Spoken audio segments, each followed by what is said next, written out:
All right, welcome to today's webinar. We've got a great topic queued up for you today, AI and your business.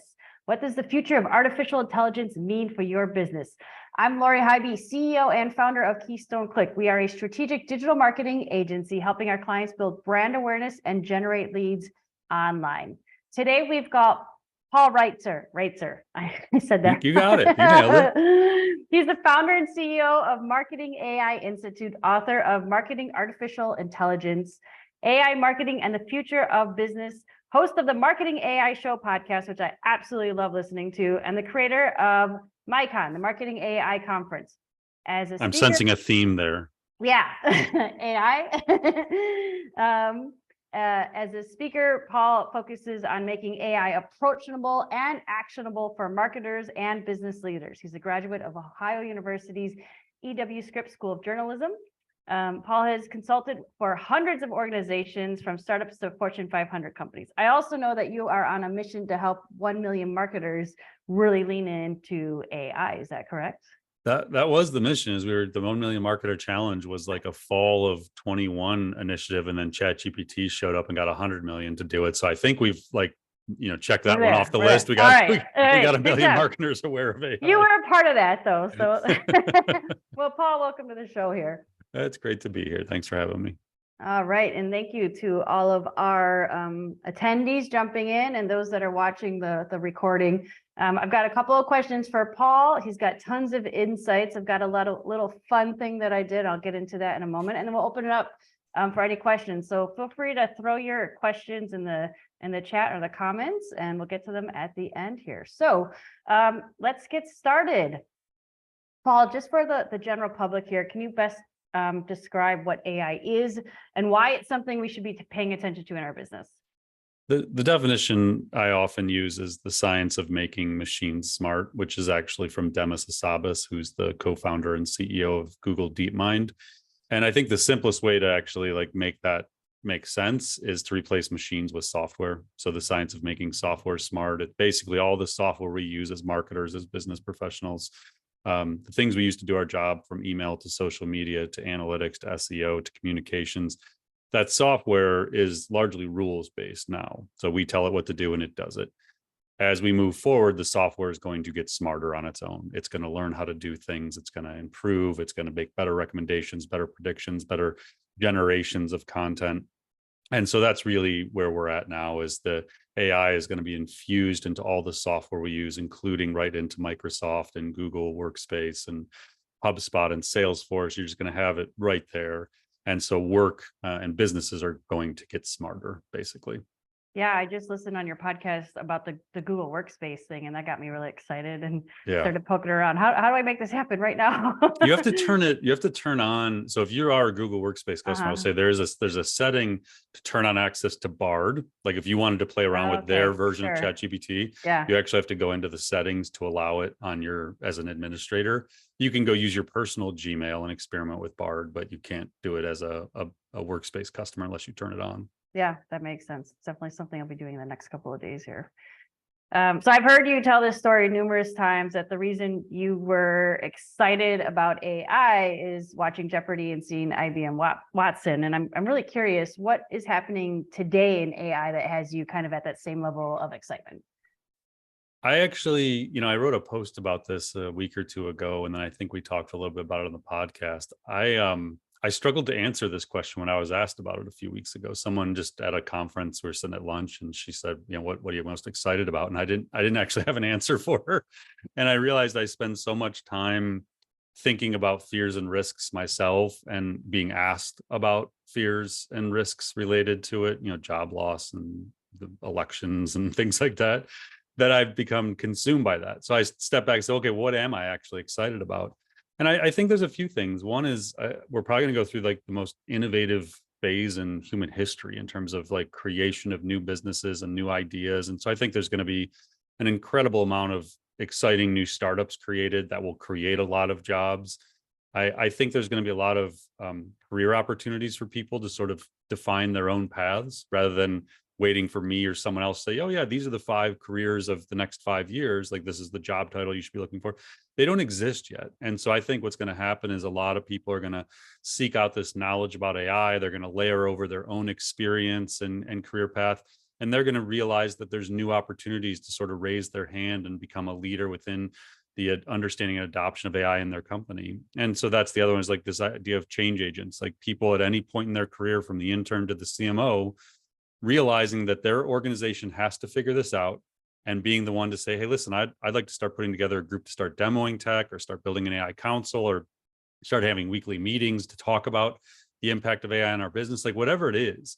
So I feel like there's so much unknown. And once people get past the fear, there's going to be so much innovation and so many cool ideas that are going to be brought to life in these coming years. And that to me is really exciting. I want to kind of peel back that fear thing. Like, what are some of the fearful things that you're hearing, or the hesitation that people have to even just make a ChatGPT account? Yeah, I mean, depending on what your career path is, the fear might be slightly different. So if you're a writer, you might be fearing that it's going to take your job, because that's what you keep hearing. Same with graphic designers and illustrators, and basically people who create for a living. So the writers, the designers, videographers. So when you look at this technology, and if you don't understand it, and you don't understand the essential role humans play, even when AI can create, then it's very natural to just fear it. So if you avoid going and learning about it, you're just going to kind of live in that fear.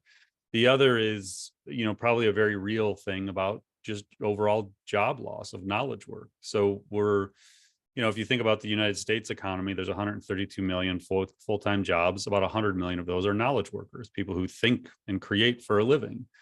AI is going to impact every one of those 100 million. Now, impact doesn't mean replace job, but there's going to be different levels of impact, from 5% of the work you do to some people it might be 90%. Like, there's going to be some career paths and job roles that just completely change. But for most knowledge workers, it's just going to be an assistant, like a superpower.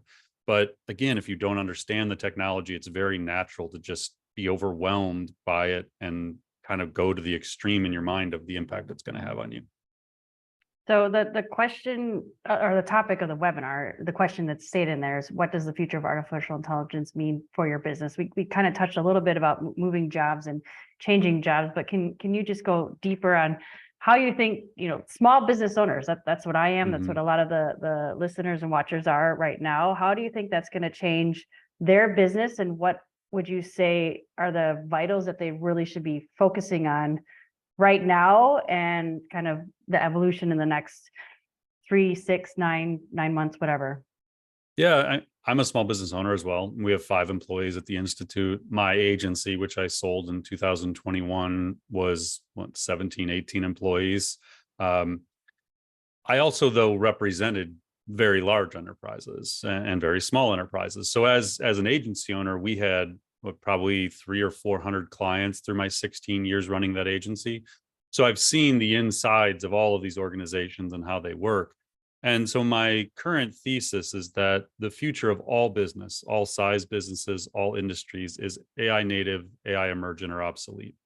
What that means is you're going to take every industry, and someone's either going to look at an existing structure, business model, like law firms, marketing agencies, medical offices, whatever it may be, software companies, and say, I can build a smarter version of that. Like, they're too slow, they're too stuck in their ways, financial models won't move fast enough.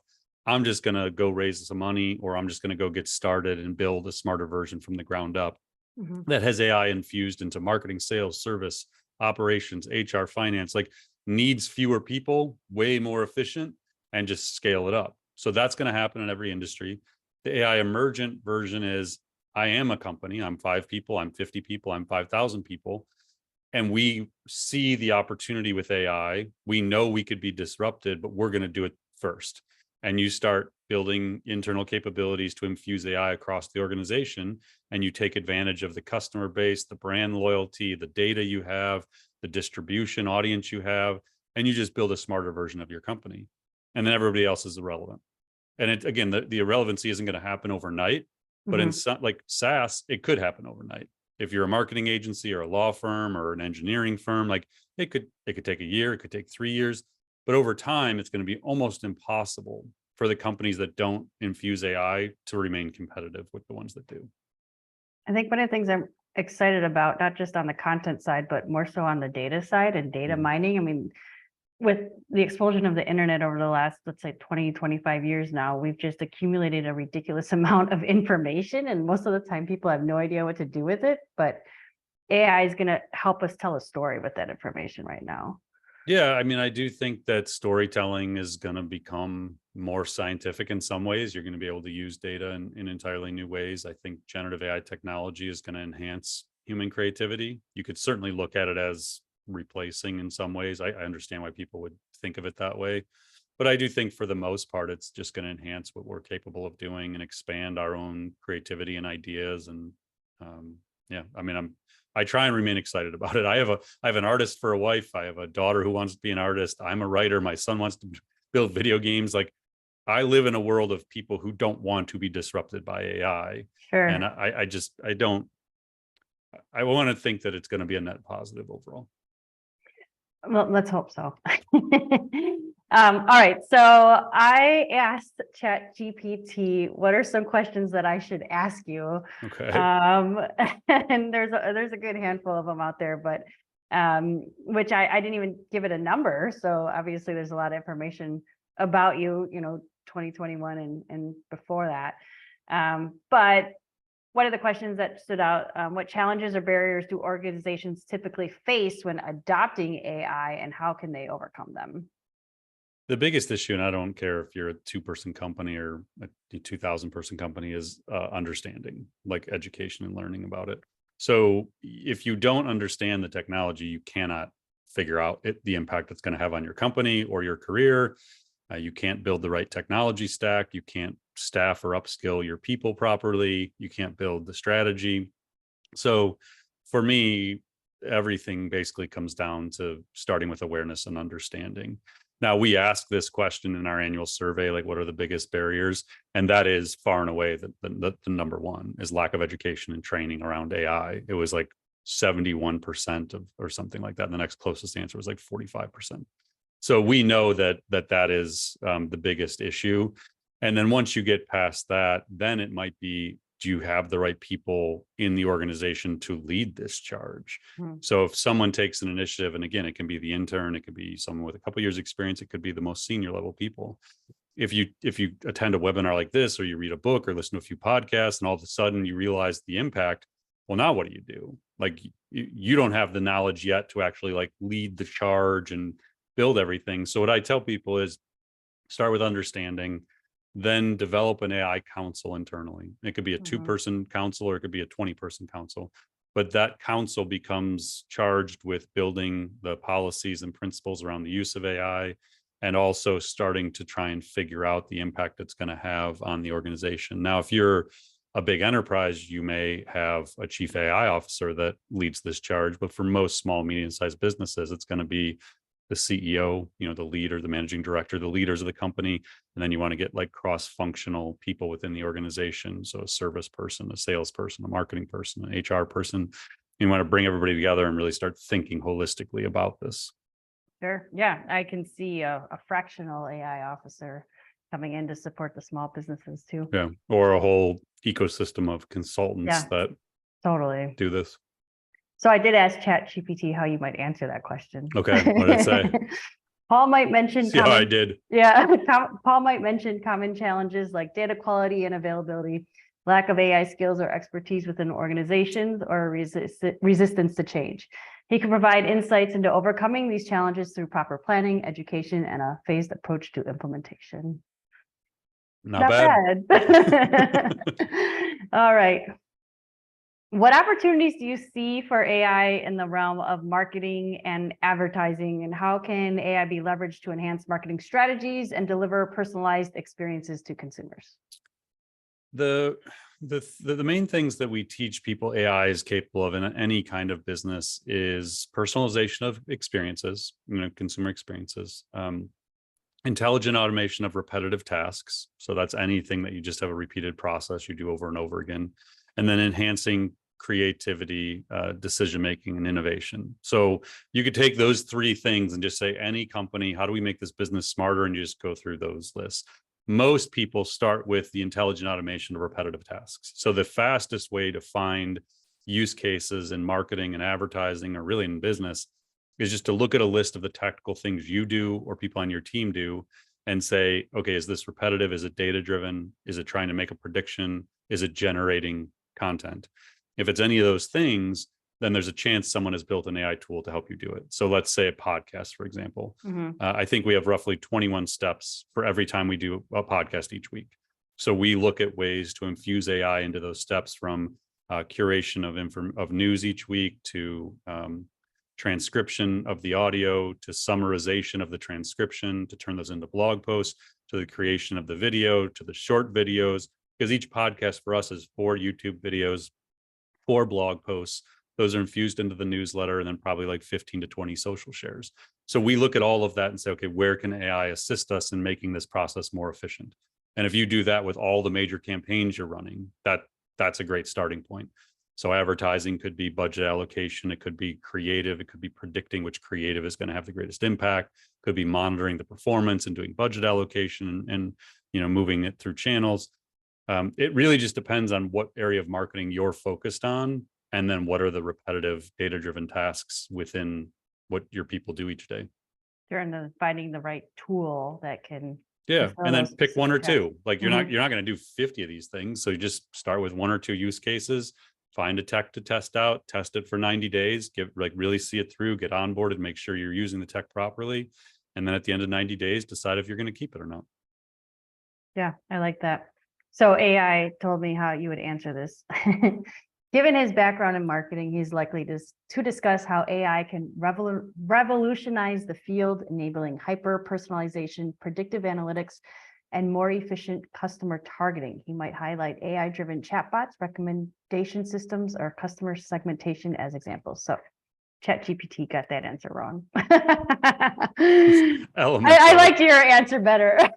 Well, the reality is if you're using ChatGPT not connected to the internet, which sounds like you are, then its knowledge base is before ChatGPT existed. So it doesn't know about generative AI because generative AI wasn't even a thing when ChatGPT's training stopped. Sure. I should have thrown this question in the Jasper as well, actually. I know. Are there any specific industries or sectors that you believe will undergo significant transformations due to AI in the near future? So what they are and why? The most obvious is SaaS industry. I mean, it's really, really hard right now to know which SaaS companies will still exist in 2 years, 1 year, 6 months. Like the ability to build a software product is way easier now than it was 6 months ago. And it's just going to keep going that direction. So the ability to create these generative AI tools is going to be, I mean, non-developers like me, I don't think you're a developer, Lori, like people who can't build things are going to be able to build things. Like you're going to have the ability to code with your words, and it's going to be a really weird space, but it means there's going to be lots of innovation on SaaS. And so that's the space that's just like really near term, really obvious. But I do think that every industry is going to be affected in big ways. I think marketing agencies, like service companies, let's say that. So anywhere where it's professional services, like law firms, accounting firms, agencies, it's going to be very, very disruptive, and huge opportunities for people who embrace that disruption and figure out what to do about it. But the ones that sit on the sidelines are going to get run over.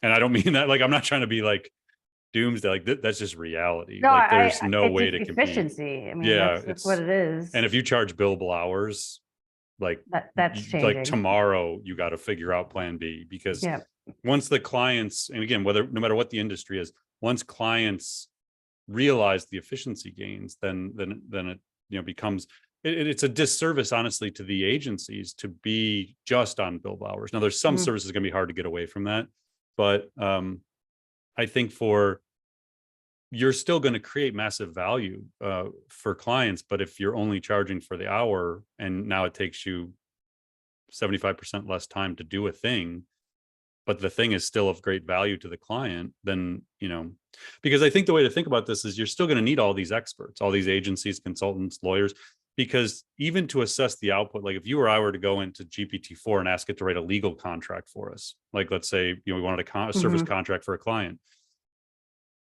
the lawyer can assess that output and figure out if it's any good. Sure. Yep. You or I can't look at that and know if it's any good. So agencies, consultants, they're still going to be needed because they can use these tools to improve their efficiency, but they're still the expert who has 20 years experience and can assess whether what GPT-4 is giving it is any good. Like you can look at these questions from ChatGPT and be like, okay, these are really good questions because you've done interviews before. Like if someone who's never done this before got these questions, like, I don't know if these are any good. So I still see a huge need for human expertise in this. It's just like, what does that look like and how is it built and things like that are really up in the air right now. Yeah, I did see a headline. I don't remember what the source was, that said the hourly billing is basically going to disappear because of the evolution of what's happening right now. Yeah, I mean, the first chapter of my book in 2011 was the eliminate billable hours. So it's like no secret that I've always believed in value-based pricing. I do think that this is a forcing function now for billable hours to probably get sunset eventually in most cases. I agree with that. Let's see what ChatGPT thought you were going to answer that question. Paul could identify industries like healthcare with AI assisted diagnostics, retail with AI driven inventory management, or transportation with autonomous vehicles as sectors poised for significant AI driven transformations due to achievements in technology and the potential for efficiency gains. All true. But we both have the marketing hat on and professional services hat, so that makes the most sense there.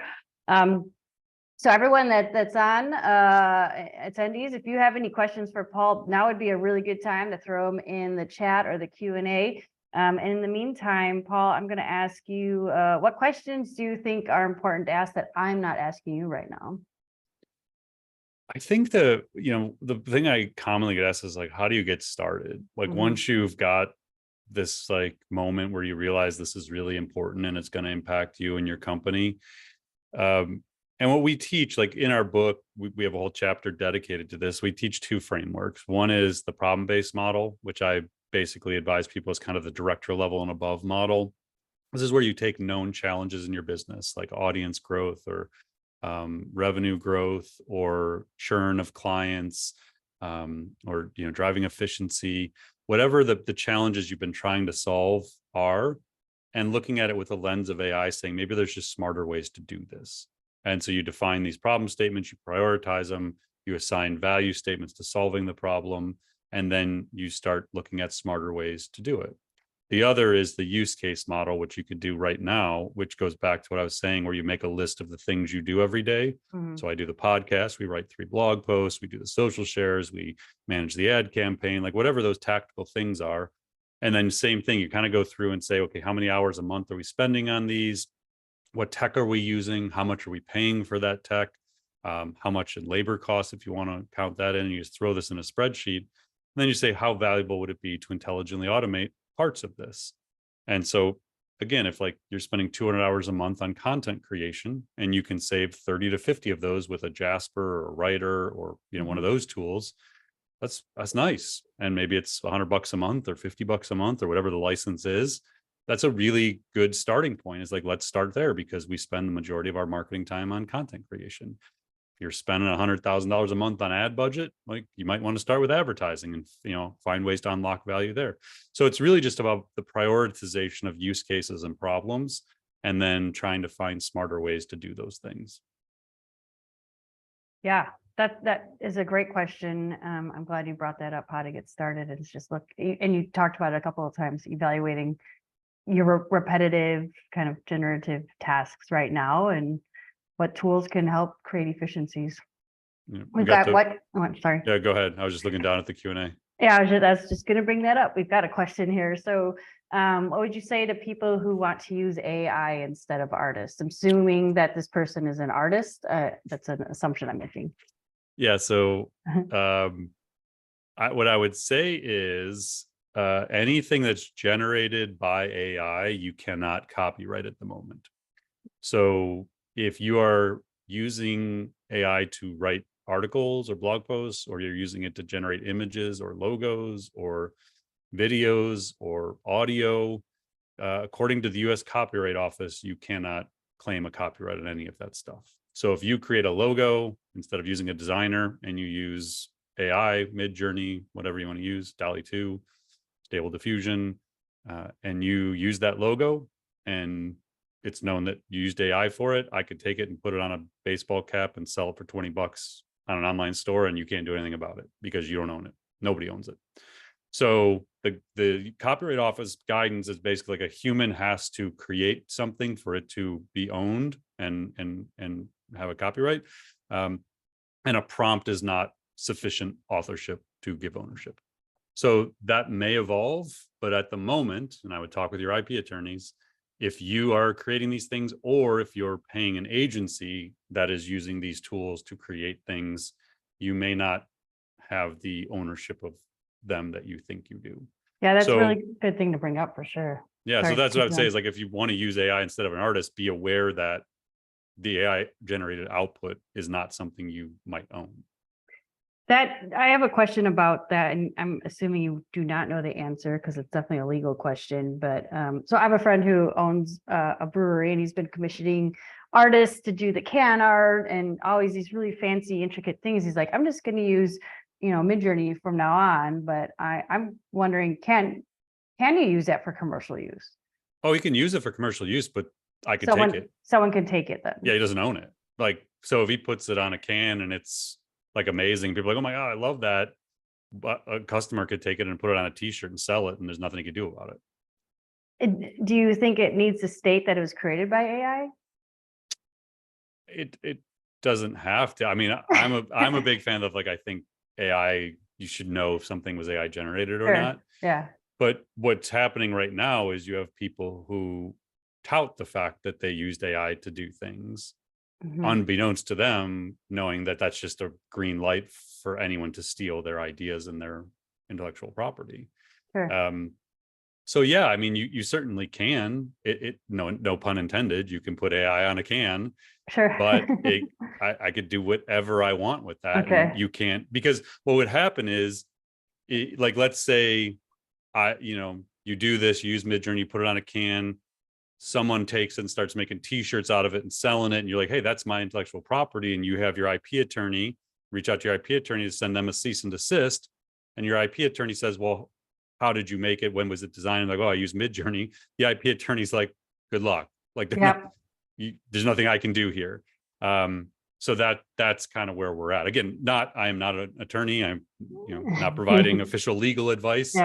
But the Copyright Office is quite clear on this, and I think it's safe to assume that if you want to own something and not let other people commercialize it, it shouldn't be purely AI created. Okay, I'm going to relay that information to him. But on a side note, you'll find this maybe entertaining to some degree. He's super smart dude, my friend who owns a brewery, and he wrote his own AI script to pull data from the beer rating sites and apps to have AI generate his beer recipes. So he has a whole series called Sentient, I believe. So next time you're in Milwaukee, we'll have to go and I'll introduce you. Sima, like, super cool. He probably doesn't own the copyright to those things. Like, they're, or what, whatever. I don't know, whatever. I don't know how beer copyright. I don't either. But I mean, I haven't had a bad. I love the idea though. For sure. So again, next time you're in Milwaukee, I'll definitely introduce you to him. He's fascinating. All right, got a couple more questions here. Is it worth investing in researching prompts or to better practice personally? So prompting is very important right now. There, if people aren't familiar, what the text you put in to get the output is the prompt. And there's a bit of an art and a science to prompting. The language models that you're prompting to get the output are getting better at kind of interpreting prompts and maybe even like enhancing your prompts is what's going to happen. So you may not be very good at it, but unbeknownst to you, there may be another AI layer that takes your not very good prompt and makes it more robust. And then that's what actually goes into the system. It's very safe to assume that's where we're heading. But for right now, yes, your ability to prompt the machine is very important to the output. And that's why, again, going back to who has the advantage here, writers are better at naturally prompting a writing tool how to write, because you would know how to give instruction to someone else how to write.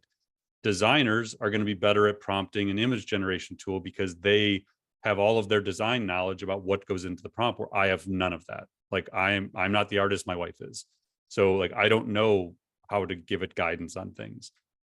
So yes, the way to think about it is you're trying to prompt like an intern or associate on a project brief. And if you think about your prompt being as thorough as you would a brief to them, including being able to give them examples of like, here's a sample of what it should look like, that's really where the best prompts are occurring, is these, very rich prompts that have very clear guidance on, who it's for and what the outcome of the goal of the outcome is, and different things like that. And then the examples are really helpful. Oh yeah. Wow. That definitely makes sense actually. And I'm seeing some correlation to what you said and just some activities and how I've been using it and others on the team have been using AI. But your prompt is going to be fueled by your own personal experiences. So that definitely makes a lot of sense. All right. We've got a couple more questions here. Working in analytics for a large insurance company, we have yet to integrate any AI into sales, lead gen, customer efficiencies, or fraud detection. What's going to convince the large companies to change their business practices aside from shareholder influence? I'm just kind of stuck on the fact they're not using machine learning for fraud detection at the moment. I thought every financial services company was using machine learning and fraud detection. So insurance companies are an interesting one. I actually spent a lot of time with insurance companies in my agency days, represented both carriers and brokers. So I have a pretty good knowledge of that space. It is a very slow moving space. It is very traditional. It's often hindered by legacy technology systems that they spend a lot of money on, and they have no motivation to replace anytime soon because it's a long process and an expensive process. I would think about focusing on a very narrow use case that you think could have a high probability of working and show very near-term value.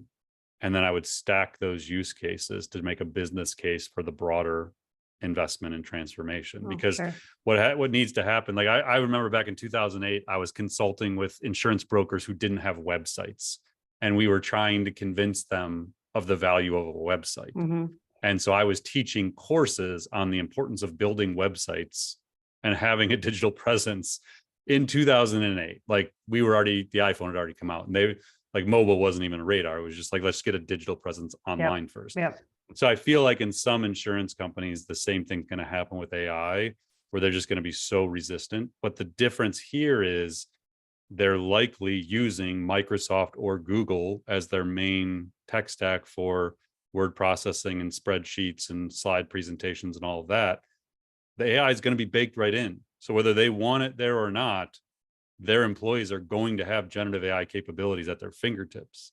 So if they don't teach them how to use those tools and have like policies around them, it could get out of hand real quickly. And I mean, I guess they could just turn those features off maybe, but I just think the change is going to come really fast. So I think it's going to take people taking the initiative within the company to find some use cases, prove out the value, and then go to their manager, wherever, and say, listen, we found a way to save 20% on content creation, or, reduced our budget on ads by 30% and maintain performance. Like, do a business case, be able to go and say, hey, listen, we've already proven the value. Let's keep doing this. But outside of the CEO randomly sitting in an AI event, or one of their peers asking what they're doing about AI and them not wanting to admit nothing, you're just kind of waiting for the board or the investors to show up and ask what's going on. Yeah. No, that makes sense. All right. One last question here from an attendee. I'm looking for a tool that supports analysis of data, market data that helps to understand trends and predict them so I can start implementing them in my business. Most of the tools are for big businesses.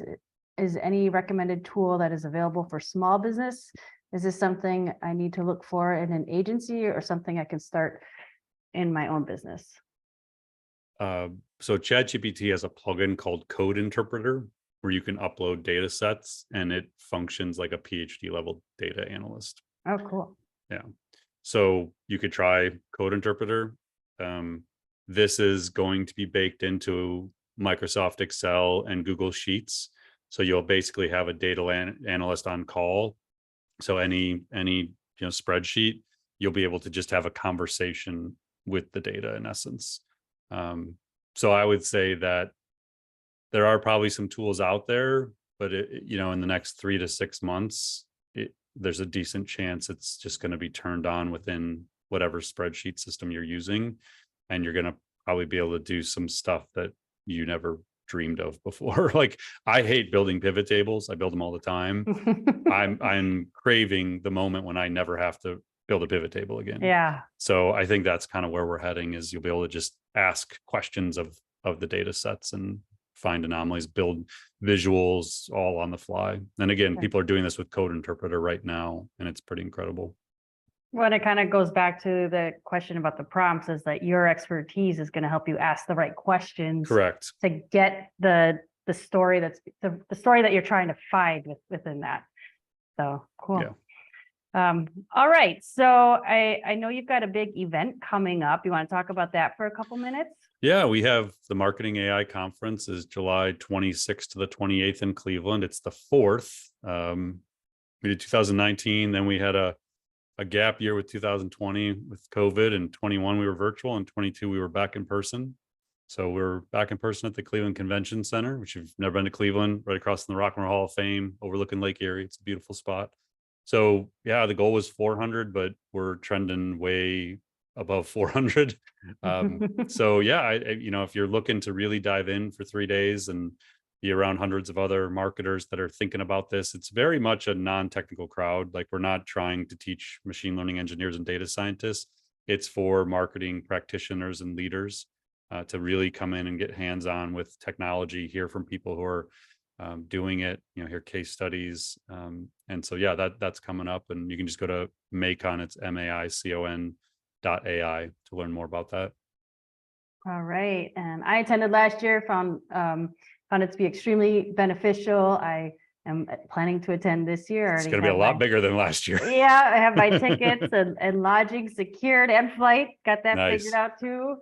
There's no direct flight from Milwaukee to Cleveland. No, there's not. I took that drive to Milwaukee. Yeah, that's 6 hours. I've done that too. Yeah. That's a whole nother story. But all right. Thank you so much, Paul. I really appreciate you taking the time to share your expertise with our audience. And I look forward to seeing you at MyCon in 2 months now. Yeah, it's coming up fast. It sure is. And thank you to everyone who attended and those that are watching the recording. You can sign up for future webinars at keystoneclick.com. Thanks, and have a good holiday weekend, everyone. Thanks, Lori.